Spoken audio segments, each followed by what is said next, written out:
Good evening. Can you hear me in the back? All right. My name is Annie Egan, and I am the chair for Celebrate Water, which has been a year-long county-wide initiative of Healthy Water, a fund of the Door County Community Foundation. And our goal this year has been threefold: to celebrate, educate, and advocate for water. A little over a year ago, May 5th, was proclaimed by our county board chairman and our governor to be Celebrate Water Day for all of Door County. So throughout last summer, we celebrated water with arts and environmental groups, focusing on water and its influence in our lives. They presented all kinds of concerts, exhibitions, a tremendous variety of programs and events. Through the school year, there were various groups and organizations involved in educating through reading, viewing documentaries, discussing, listening to speakers, and learning about the challenges and threats that our water faces, not only here, but throughout the state, our country, and the world.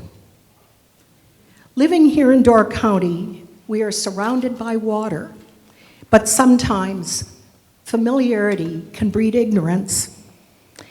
I have lived most of my life around this water, and I know that I have taken it for granted. It's always been here. We've never had a problem accessing it. We've enjoyed it. We've loved it. But after proofing and reading the book, The Death and Life of the Great Lakes by Dan Egan, I realized I had been unaware of a very important fact, that our waters, pristine as they appear, are not indestructible. They are threatened on many levels. Invasive species are altering the entire ecosystem of the Great Lakes and beyond, as far as Hoover Dam and probably beyond that now. Contamination and pollution are coming from a variety of sources. Manipulation and alteration of water's natural paths with dams, canals, draining of swamps, and destruction of wetlands are all brought on by human activity and an interruption of the natural world. Water is an absolute necessity, a critical component of our daily needs. We are dependent upon it in all phases of our lives, environmentally, agriculturally, personally, economically, aesthetically, all phases of our lives. Because of the necessity for water in our lives, its protection and availability lie beyond partisanship and politicization. We have all experienced the polarity and divisiveness in our world in recent years. Hopefully, we all recognize that we have come to a time where we must work together, collaboratively and cooperatively, not competitively, to find a common ground for protecting a vital resource, one that is necessary and a common good for all. So through this summit, we will be hearing differing perspectives and ideas, concepts that will expand our views and broaden our horizons, and very probably challenge us.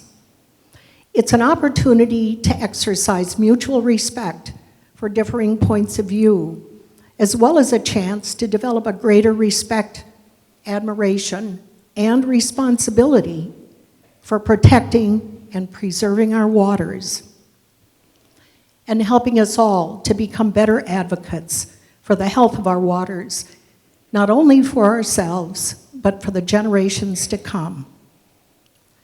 So again, I welcome you, but I want to thank our sponsors, particularly the Enroth Fund of the Greater Milwaukee Foundation. They've made this matching grant, has made this summit possible. And please note the list of sponsors on the back of the handout you received. And if you have a chance, Let them know that you appreciate their generous efforts to protect our waters. Thank you to all who have Celebrate Water through the past year. But I would like to give special thanks to Brett McCoy and the Door County Community Foundation for embracing and parenting the initiative of Celebrate Water. Thank you to the Peninsula Pulse and Dave Elliott for encouraging and supporting this initiative in so many ways.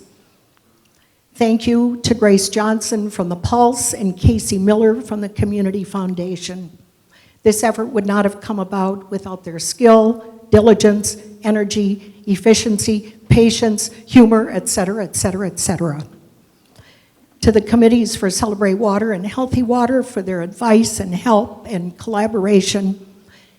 To the University of Oshkosh with the ERIC Group, the Environmental Research and Innovation Center. They have worked with us on putting together this summit. And to the auditorium, which has invited us to be here. And last, but by no means least, to my husband, Dick Egan, my very patient, loving partner, who is a co-author with me of the author, Dan Egan. Just a couple of housekeeping notes. Jill Heinerth, our speaker, has produced a movie.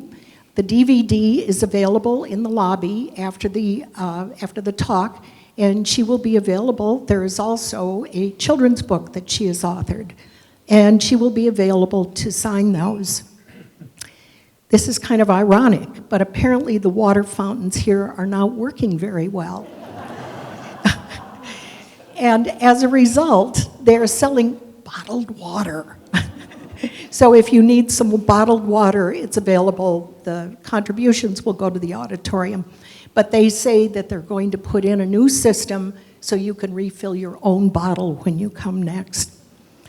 There are donation jars in the lobby if you've not seen them. And if you're interested in further supporting Healthy Water Fund in its role of protecting and preserving our local waters, we would welcome that.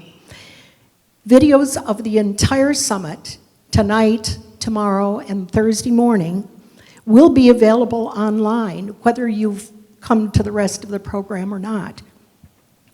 You can check out directions for that by looking at our celebratewaterdoorcounty.org website. And it'll occur in about 2 or 3 weeks. So now I would like to introduce Captain Jim Robinson, owner and operator of Shoreline Cruises in Gills Rock. He's an avid diver and a tremendous water advocate who first introduced Jill to us, and he will now introduce her to you. Thank you.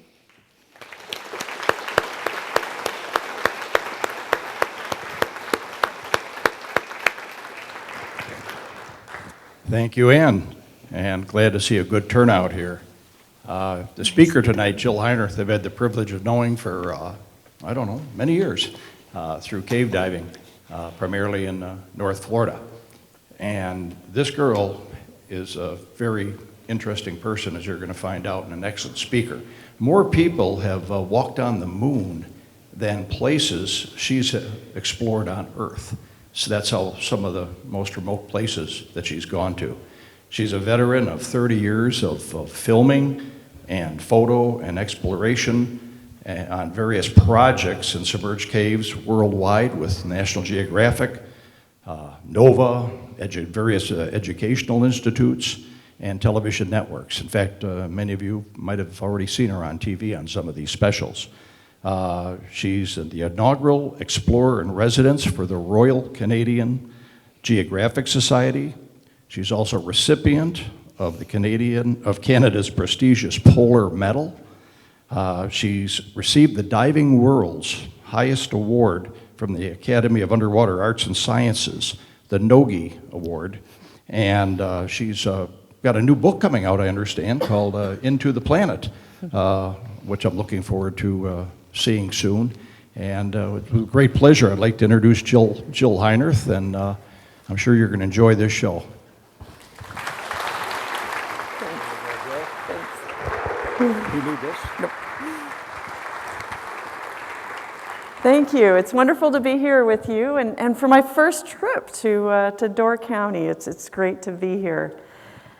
I'm going to share with you a little bit about my life and the darkness and the light and how I've celebrated water throughout my life. I, as Jim mentioned, am an explorer, and there's probably not too many people that can have a business card that just says explorer, so I feel pretty fortunate to have been able to build a real hybrid career of activities that have kept me in the water. My work takes me all around the world, from places where you wouldn't imagine there's water, like on the Libyan border of the western desert of Egypt, while a civil war raged around me, to camping on top of the Northwest Passage in the Arctic. Even this past summer, on trips, I was swimming with polar bears and walrus and immersing myself in blooms of jellyfish. But my specialty is diving inside water-filled caves beneath the surface of the earth.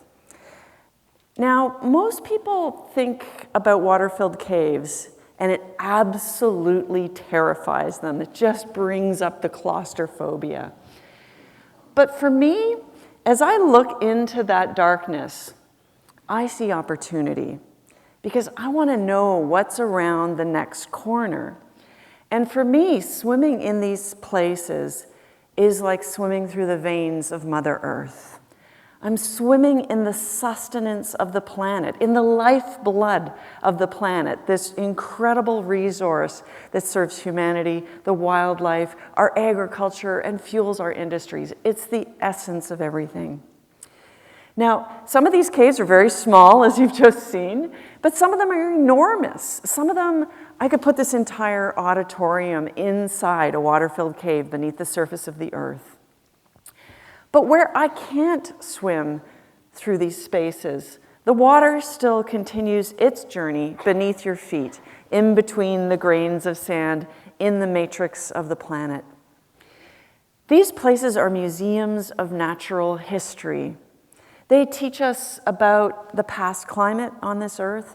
They teach us about civilizations that have left behind their treasures in the doorways of these remarkable spaces. So they're cultural vessels. And for me, they're an incredible place to work. And it's a great privilege to document these places that I think are stunningly beautiful. Now, how does someone become a cave diver? I didn't just go, hey, Mom, I want to be a cave diver when I grow up. But I was an adventurous kid who loved being in the water, anything that could get me and keep me in the water. And like some of you in this room, I grew up in the 60s, watching the Apollo missions on television. And that was a time when we had a common media experience. In my school, all the kids were herded into the library to watch these men driving around in rovers on the surface of the moon. And that made me want to explore. I remember telling my mom that I wanted to be an astronaut, and she said, "Dear, there is no Canadian space program, and there are no female astronauts." I'm like, oh, well, I've also seen Jacques Cousteau on TV. I want to be a diver.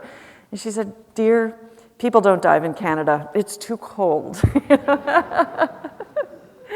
But somehow, I turned that love, maybe wanting to be an astronaut, into being an aquanaut instead. And there's an awful lot of parallels between these two avocations. So what does an explorer do? For me, I mean, that's my first expedition in life, digging in Bobby Pollard's backyard and telling Mom that we were digging a hole all the way to China. But that expedition got stopped really early because Mom came to get us for dinner, and she discovered that we were lowering kids in and out of a hole on a rope. But I learned a lot about expeditions from that experience and about how authorities can revoke your permits unexpectedly.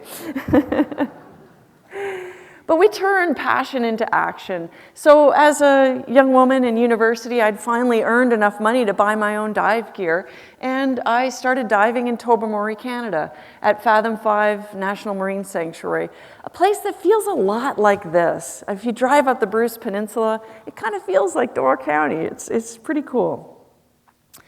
But I managed to turn that into a career by creating this hybrid list of activities: writing, shooting, photography, videography, consulting, teaching, all kinds of things, anything I needed to do to keep me wet. And through that, I've learned a lot of lessons that I'm going to share with you tonight. One really important one, and that's if you want to innovate, you don't wait to ask for permission. I began my expedition career in 1995 when I volunteered for a project with the United States Deep Caving Team in central Mexico. I literally went up to the guy running the expedition and said, "How can I help?" This project was an attempt to define the world's deepest cave. Right now, this cave stands at the Western Hemisphere's deepest cave, and it may yet reach the world's deepest cave, but let me show you how that works. So those were the Misty Mountains, the Sierra Mazatecas in central Mexico. And basically, if you cut away those mountains, and this would be the summit here, you work your way down from the top through these perilous passages deeper and deeper inside the earth. This is like 1,560 vertical meters of cave system. To give you an idea of what that takes, it's 2 miles of rope to get to the first dive. So that's a lot of equipment hauling, and that's kind of the cave overlaid in the mountains to give you a sense of it.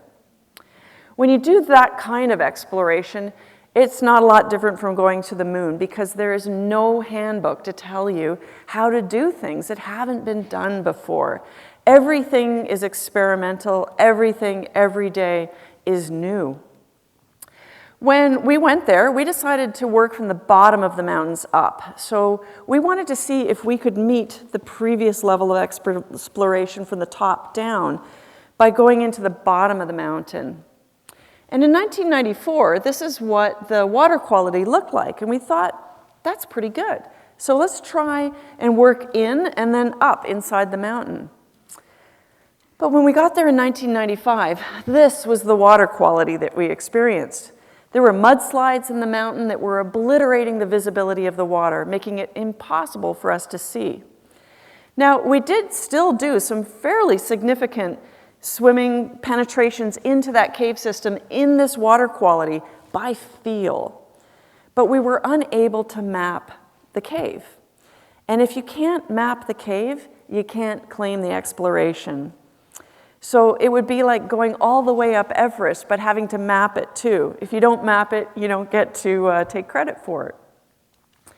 So at the end of that project, we sat around this campfire and started to brainstorm. And my colleague, Dr. Bill Stone, said, "How would you like to map a cave that you can't see?" And I said, "Terrific. How are we going to do that?" Bill, an engineer, had the idea of how to build a device that would enable us to make the next giant leap forward in cave exploration.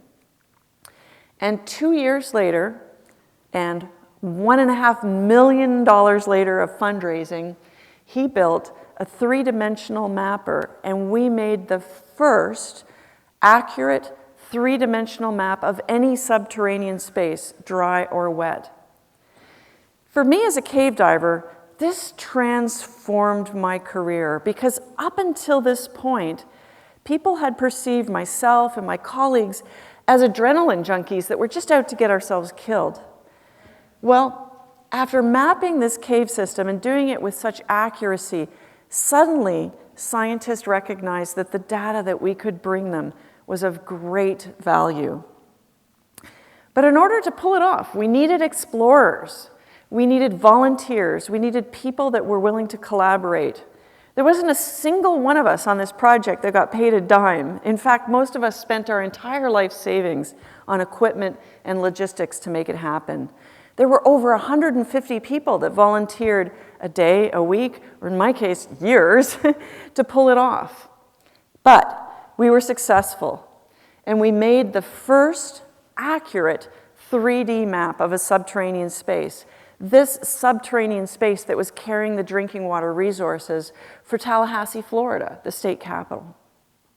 But it was also a huge leap forward for diving technology. In 1987, Bill Stone had completed a project at the very same site, and just to give you a sense of how they did that, they were using traditional scuba equipment where you wear a tank on your back, you take a breath in from the tank, you exhale and you make bubbles. And when you're diving very deep in a cave system that's 300 feet deep, you need to use some exotic mixes of oxygen and helium and nitrogen. And that's just a typical weekly delivery of gas supplies for the helium and the oxygen component for that project. So Bill also developed a life support device called a rebreather that would allow us to recirculate the exhaled gases, capture them, recirculate them, scrub them clean of carbon dioxide so the diver could use it again. Basically, it's a spacesuit. It's exactly the same technology you would wear to do a spacewalk from the International Space Station. So fast forward back to 1997, and we brought that rebreather technology along with some pretty sophisticated devices in order to conduct extremely long dives to pull off this map. So for me, at times, that meant wearing 2 of these rebreather devices in case one broke. It meant driving a mapping device or a scooter through the cave system, but also carrying a second one in case the first one broke. So 2 rebreathers, 2 scooters, a bunch of extra tanks, a scientific package, all totaling about 500 pounds to swim through the system. In order to complete dive missions that were 22 to 23 hours long. So this had never been done before, even the magnitude of those dives in technical diving. But the most important thing was, for the first time, we could characterize with precision exactly where the drinking water was beneath our feet. The mapper itself created this point cloud data that described the cave. So each one of these colors is a different mission into the cave system, and the dots all start to fill in as we make more and more missions. But we also employed a beacon, an ultra-low frequency beacon that could broadcast our position from inside the Earth and allow a surface team to track our position precisely. So they could walk over the surface of the Earth and say, they're right down here. And that added another important component to the map.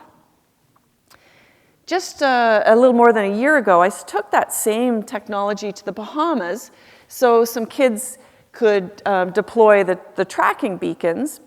And we hid a beacon inside the cave in kind of a funny place so the kids could find it. So they're here listening for a little pinging sound, and we've put the beacon under the porta potty in the cave. Beneath the surface of the Earth. So the kids got to the porta potty and they're like, you're diving in there? And it's like, well, we're just trying to make a point here, but here's the cave diver beneath the porta potty. So it gives people that connection, that understanding that everything we do on the surface of the Earth will be returned to us to drink, wherever we live, whether I can swim through those spaces or whether that water's just moving in between the matrix of the rock and within the sand and gravel. Everything we do on the surface of the Earth will be returned to us to drink. Now, one of my most iconic expeditions was back in 2000 when I went to Antarctica to intercept the largest iceberg in recorded history. The biggest piece of ice that ever calved away from the Ross Ice Shelf began its journey into the Ross Sea. And this giant piece of ice wasn't just something like this. It was the size of Jamaica. It was so big that it filled the horizon and beyond anything that we could see. And this was a very early look at climate change. And what would happen when that much ice breaks away from Antarctica? Would all of the animals and the biology move with it? Did it carry a biological wake with it? What would happen as it dissolved back into the ocean? Now, to get to the Ross Sea is no simple task. I've been to Antarctica from Patagonia in South America, and it takes about a day and a half to get to Antarctica across the Drake Strait. But when you go from New Zealand, it's 12 days across the Southern Ocean. in the roughest seas on the planet, a place where the storms can ring the planet without tripping over any land at all and just accelerate. So we actually had 60-foot seas, and I was seasick for the first time in my life for a long time on that project. It was very, very difficult. We were confined to our bunks, tied in our bunks for days on end on the way down, just because of the violence of the waters.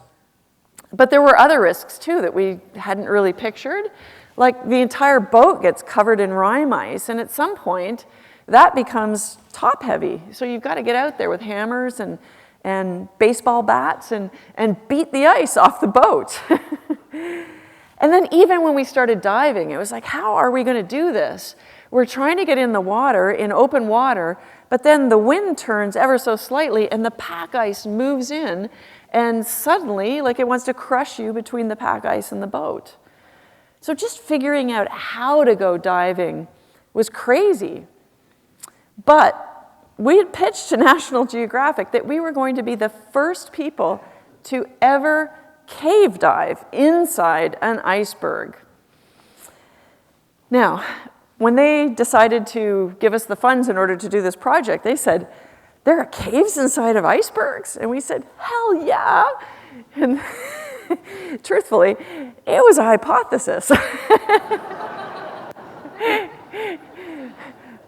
It took 30 days to find something where I felt like we were really going to be able to deliver for a really great article and movie, but we delivered. These environments were amazing. And inside the ice, there was life that had never been documented before. Amazing. These isopods are about the size of my hand. There were thousands of mating pairs of these cockroach-like things coming out of cracks in the ceiling and landing on us and crawling around on the floor. It was like horror show stuff.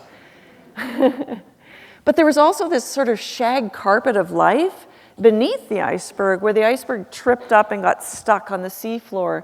And all these filter-feeding organisms, these animals, were feeding out of the water that's just flowing through the iceberg. And it was beautiful. But it was dangerous. We had been swept through the iceberg. We had been trapped inside the iceberg for hours, pinned down by ridiculous currents that we almost did not escape. And then mere hours after our last dive inside that particular ice island cave, the entire cave exploded. This 2 square mile chunk of ice just broke apart in a matter of minutes and destroyed itself and floated away on the Ross Sea. It was time to go home. But if it was easy, everybody'd be doing it. Now, some of the other science I get involved in caves is really remarkable stuff. I just love the science of underwater caves, including the life within. So whether you swim through a cave, or whether you simply sample water from a well pipe, or whether you just dig a hole in the earth until water fills the hole, you will find life. Life is ubiquitous throughout our planet. A lot of these things are really small, but they're really remarkable. So this animal, for instance, is a blind albino shrimp. He has no eyes, he has no pigmentation, and he's remarkable. He's got sensory organs all over his body that we don't quite understand. This animal, Remipede, he's about this big.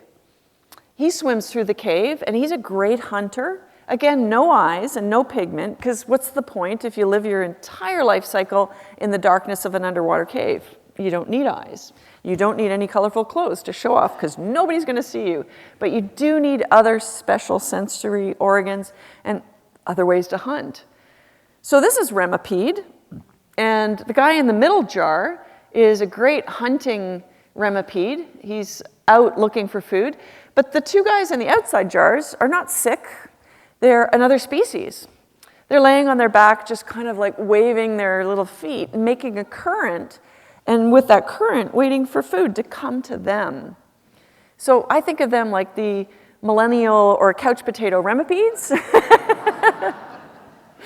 But I guess really it's more like hunter and gatherer in a way. So they both have different strategies. Now this blind albino crayfish from Florida has a really close relative in the rivers just outside the cave. So the lower left-hand corner is a crayfish with eyes and color, and you've all seen crayfish that look like that.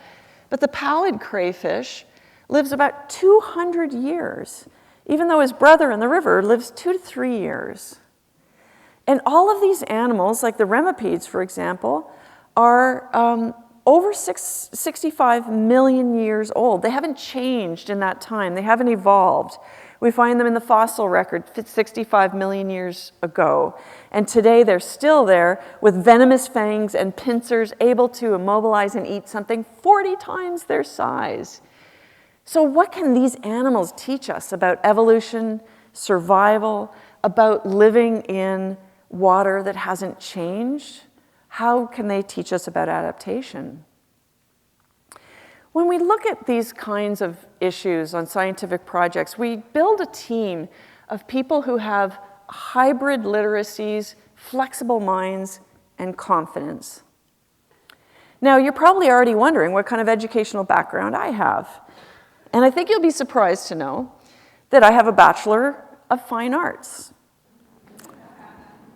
So I'm schooled in visual communications design. I had an ad agency in Toronto for a few years before the walls closed in on me and I realized I wasn't going to make it working inside. And I was already a scuba instructor and I thought, you know what? I'm going to sell everything. I'm going to quit everything. I'm going to move south. I'm going to figure out how to be creative underwater. I'm going to figure out how to collaborate. I'm interested in science, but I'm not interested in specializing. A scientist specializes his entire life and doesn't have the time to do what I do, becoming a specialist in technical diving. So together, we can do some amazing things when we both have open minds. Beyond caves, I've also done work in open ocean environments like Bermuda, where we worked with NOAA to do the deepest manned dives that have ever been done in that part of the world. Some 460 feet beneath the surface, looking for previous sea level stands. So the places where the ocean used to lap up on the shore when the sea levels were lower. So at this location, this ledge, that's 370 feet beneath the surface of the ocean today. And that's a former sea level stand where the waves used to crash on the shore and created that ledge. Now, this is well submerged. It's part of the Challenger Seamount now, so you can't even get to the peak of the seamount until you've gone 220 feet beneath the surface. But we documented and mapped all of these former sea level stands, and we're continuing to do similar work in other parts of the world as well, looking for sea level notches, ledges, caves, and even previous human habitation. I also work with geoscientists, chemists, physicists who are interested in evidence of climate change that we find inside caves.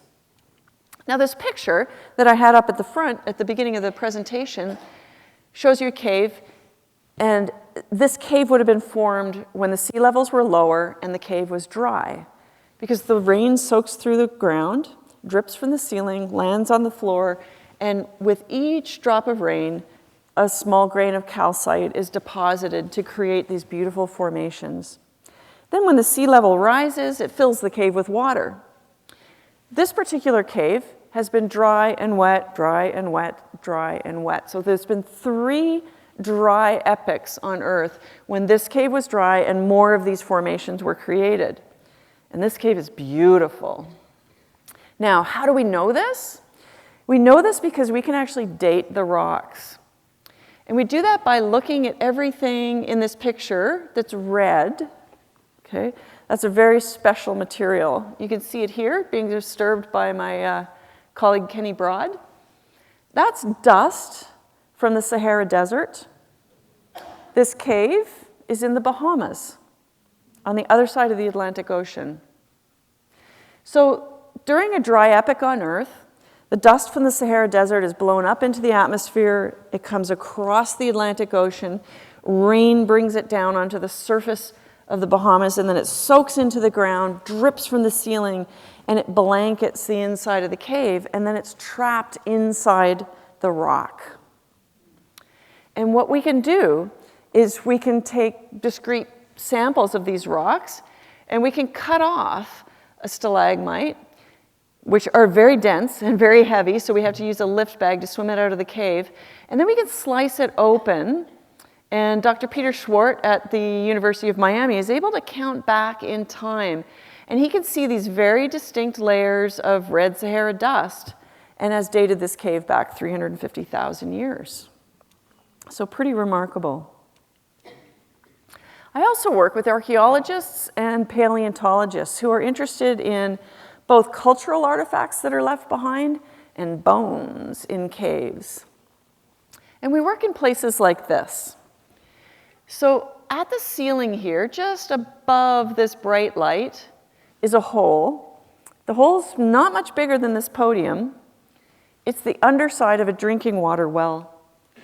So this is a pipe that comes from the drinking water well down into this fresh water here. And above there, there's a little man. He's pumping a wooden pump handle up and down, and he's done that for his entire life to bring water up from this cenote in Mexico to feed his cattle in this very dry part of Mexico. But because of climate change, water levels have changed over time, and we can actually learn about that from what we find in this space, from what we find in this mountain of debris, everything that's fallen from that hole down into the water. So at the top of that little mountain of debris, we find rusted buckets, modern garbage. A little bit further down the mound, we find things like this cattle skull. And you can imagine that a cow could have fallen through the ceiling. A little bit further down the mound, we find a really special kind of cow skull. I found this guy, and people have been swimming by it for years. But what's interesting about him is he's got a grill. He's got silver teeth. So it turns out the Mayan people, during times of great drought, left the great cities like Chichen Itza, these places you might have visited on vacation. And they were overpopulated, and they moved off away from the cities, and they took their belongings, they took their animals, they took their valuables. And this is a Mayan safe. So they actually applied precious metals to the teeth of their cows in an attempt to hide them so they wouldn't be robbed. Now, a little bit further down the mound, we find things like Spanish colonial water-carrying vessels that would have been lowered into the water to get fresh water, because there's no rivers in this part of Mexico. We find ceremonial pottery that might have been used for funeral types of ceremonies. But we also find human sacrifice, and we find not just random skulls, random skeletons, but things that were ritually laid out and obviously ritually sacrificed. In some cases, we find these things laying on the ground in places that look like dry, parched earth. You can almost see it here, like there's a crack in the mud here. It looks like dried, cracked mud, but is now submerged beneath the surface. So these were probably part of sacrifices, and they were beseeching their gods for water. Now, a lot of this archaeology, paleontology work that we do is very remote. Mexico, Cuba, many different places. And then once we find an artifact like this is an ancient new species of sloth from Ice Age. But you can see it's kind of part of the rock substrate now. It's really like almost impossible to bring something like that out without destroying it. And so we've developed new technologies in order to photograph these artifacts in very compelling ways in three-dimensional photogrammetry at 80,000 data points per square inch. So we can send the data to scientists rather than the object, which is immediately going to fall apart when it comes out of the water. And we can leave the object as it is in the cave undisturbed. So we can image these skulls in a way that's even more compelling than hand holding them. These are both different stages of the scanning process. So those aren't photographs at all, those are scans, as is this. So this is a scan of an entire ledge. And now we can show scientists that there's a pot beside another pot, beside another pot, beside a skull, and we can show them the context for these artifacts and give them really compelling three-dimensional models that they can explore and that many, many scientists can be exploring and collaborating on simultaneously. And beyond just creating these sort of virtual reality assets, we're also now offering them augmented reality assets. Now, if any of you have played Pokemon Go, you've sort of played with augmented reality already. But this is what's coming down the pipe next. Imagine a pair of glasses, and everybody could wear these glasses in this room. I could project a completely whole-looking whale above all of you, and then I could take the whale apart, or an aircraft engine, or anything, and you would see it in 3 dimensions, but you would see this whole auditorium and me as well. This is the future of education, of tourism, of so many things. This is the view from inside the Microsoft HoloLens. So we're looking at an Ice Age bear skull that we've just scanned inside the cave that's just beyond it there. So we've left it slightly transparent just so you can see the difference between the real thing and the scan. So soon, you're all going to be wearing glasses that will allow you to augment your reality. We can project assets in front of you. We can project information in front of you. We can give you all kinds of stuff. If you want a map of where the next seminar in the conference is, you can project it on the floor and see it through your glasses and just follow the map that way. So it's really, really powerful. You could go out on a boat and we could show you what the landscape looked like 100 years ago. We could show you what the water looked like 100 years ago. We could show you what the shipwrecks beneath the surface of the water look like wearing the HoloLens. It's real sci-fi stuff. But for us, it also allowed us to put the HoloLens onto our Mayan guides, who could then experience what we had just scanned in their place. This is their home. These are their ancestors.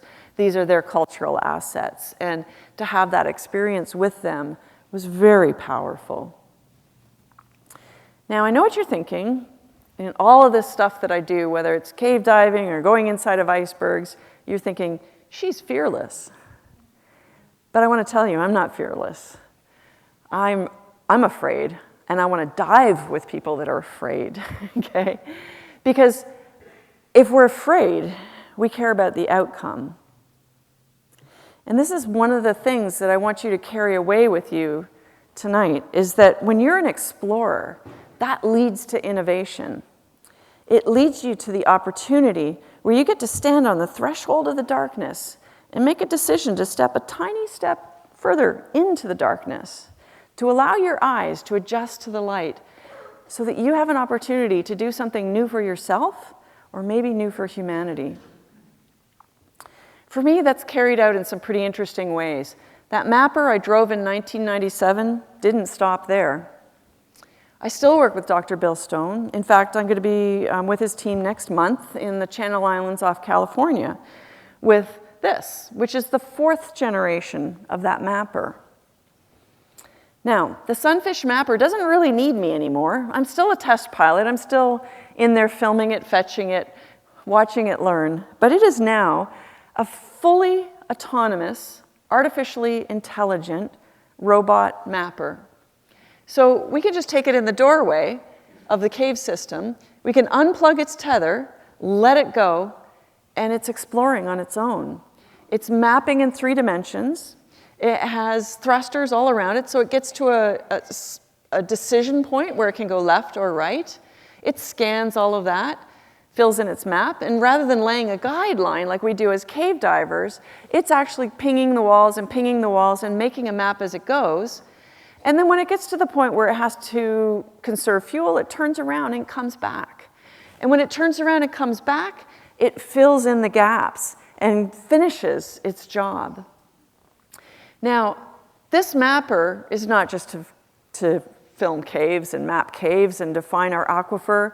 It's not just to go to the bottom of the ocean or to places I can't go, like inside power plants or contaminated water resources. It's going to Jupiter's moon, Europa. So this is going to explore beneath the frozen surface of Jupiter's moon, Europa, and map that ocean and send us back the data. And that all started from volunteering for a project. And that's just remarkable. But what that's taught me is that nothing is impossible. Nothing is too dire. Nothing is too difficult. And today we face one of the most difficult challenges of humanity, and that's water issues.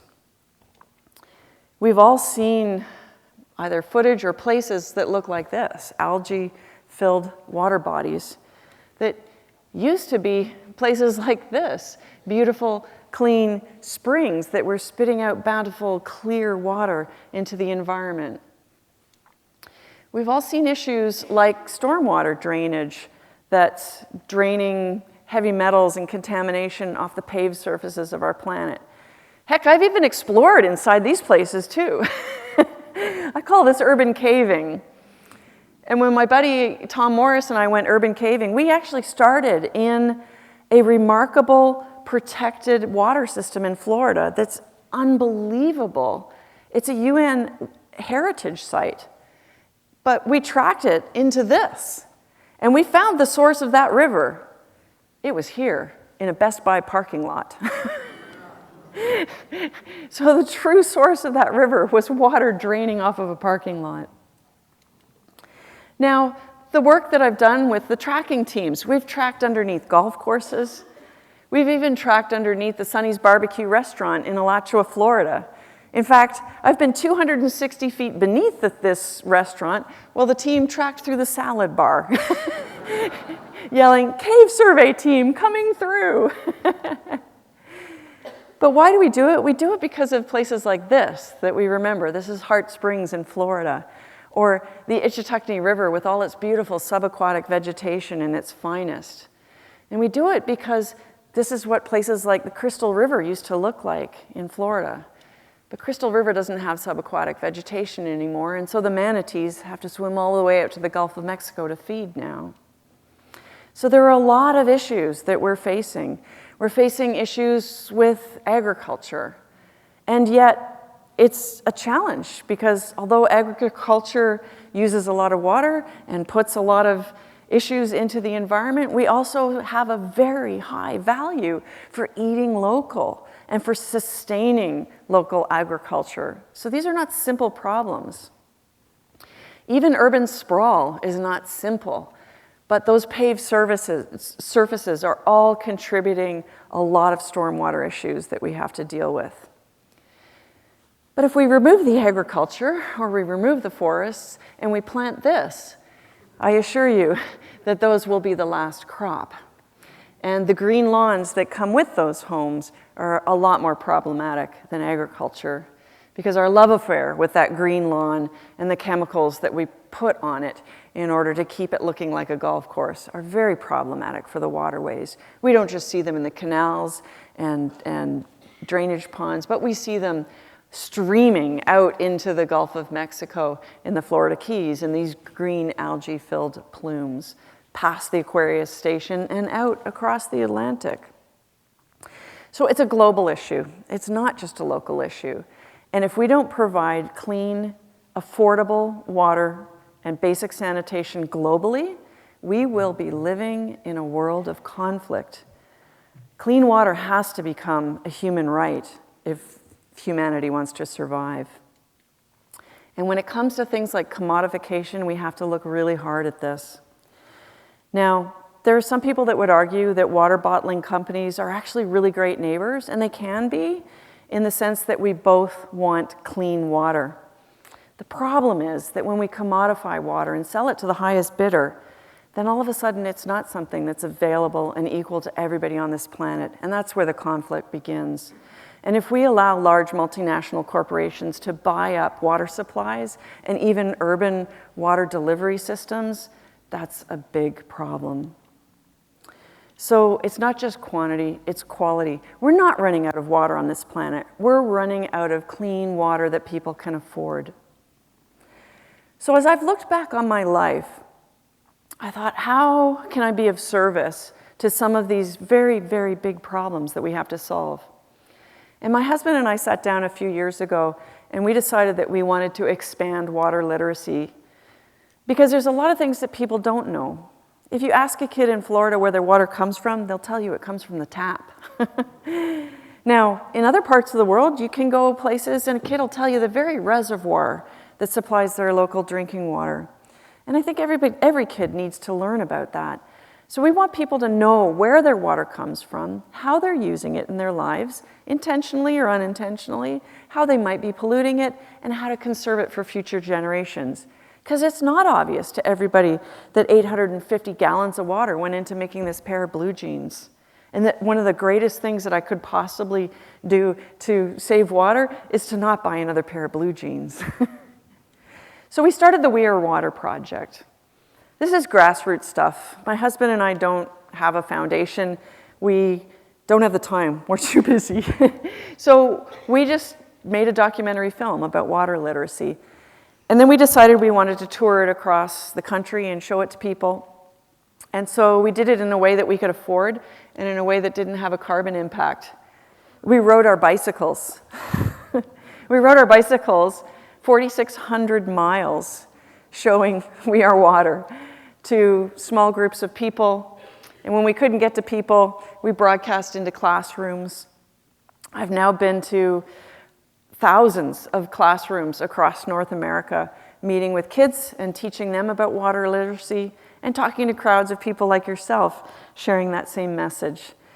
We've created art installations. We did an art show in Chicago, actually, with some interactive pieces. I've met world leaders from the Prime Minister of Slovenia to the Prime Minister of Canada to talk about water. I've done radio shows, television programs, and tried to create a tribe of people that feel like I do. And I know that everybody in this room are already part of the tribe. You're already part of the We Are Water tribe because you're here tonight learning more about water and taking an active interest in your own community's issues. And that's really, really important.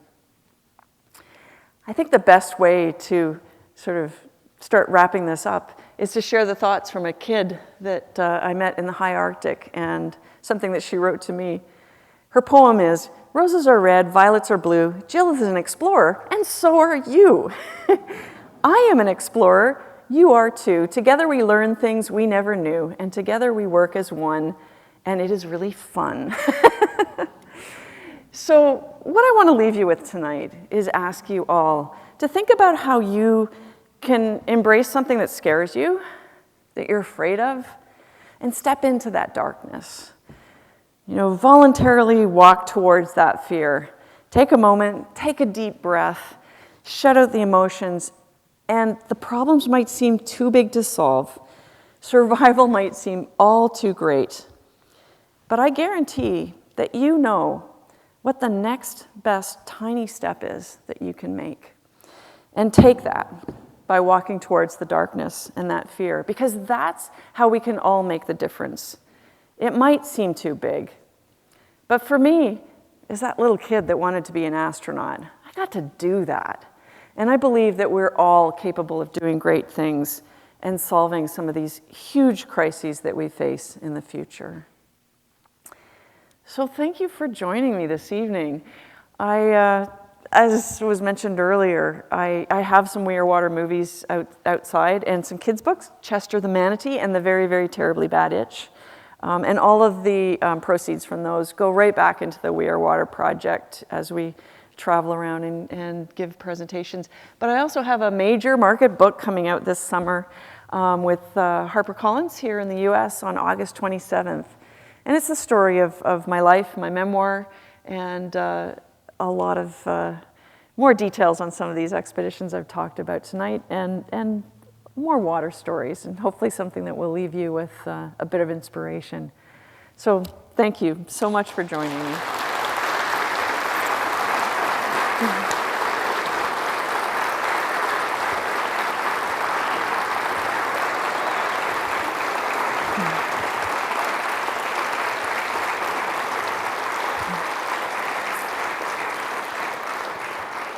I think I can field a couple questions if anyone has anything to throw at me. Yes?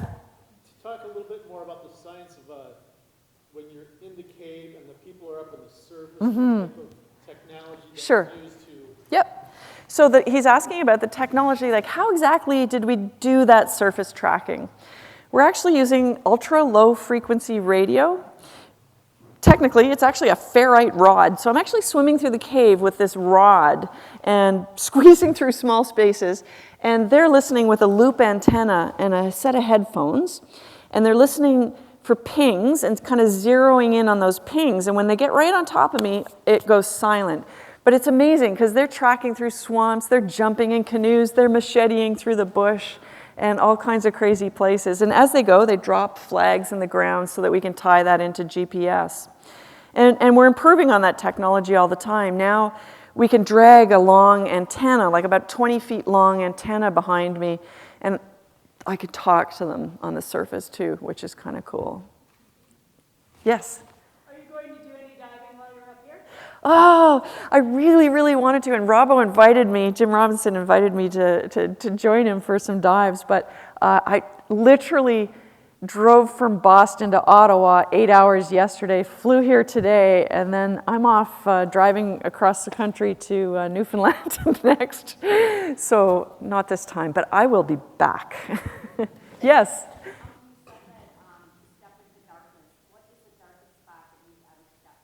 The darkest spot I've ever stepped into. I've had close calls. I mean, cave diving is an extremely dangerous sport, and I've buried a lot of friends over the years. A lot of close friends who have died cave diving or technical diving.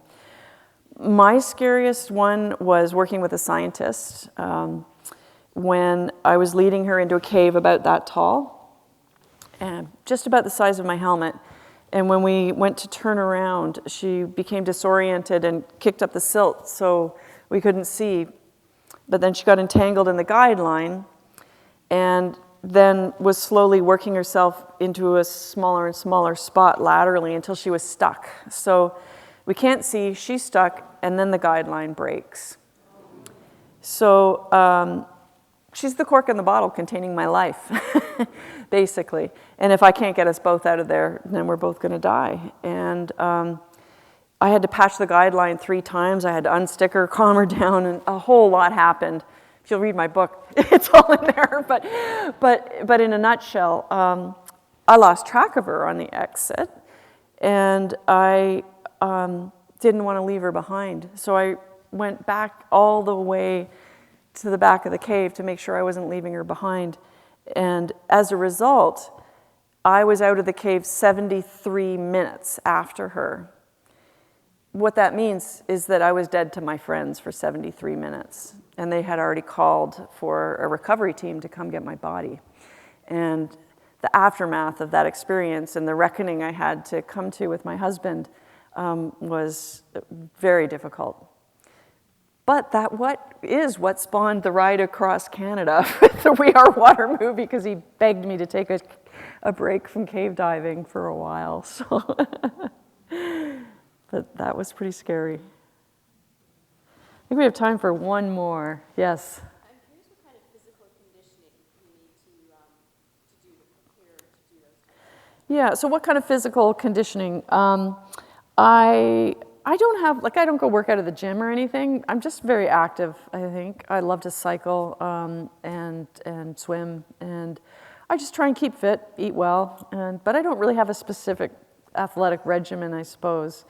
I did suffer from decompression illness, the bends, back in 2000, which is when you go underwater and pressure is exerted on your body, the inert gas that you're breathing, so the nitrogen and for deeper dives, helium, is of no use to your body. The oxygen gets metabolized by your cells, but the helium and the nitrogen just get stuffed into your tissues as you go down.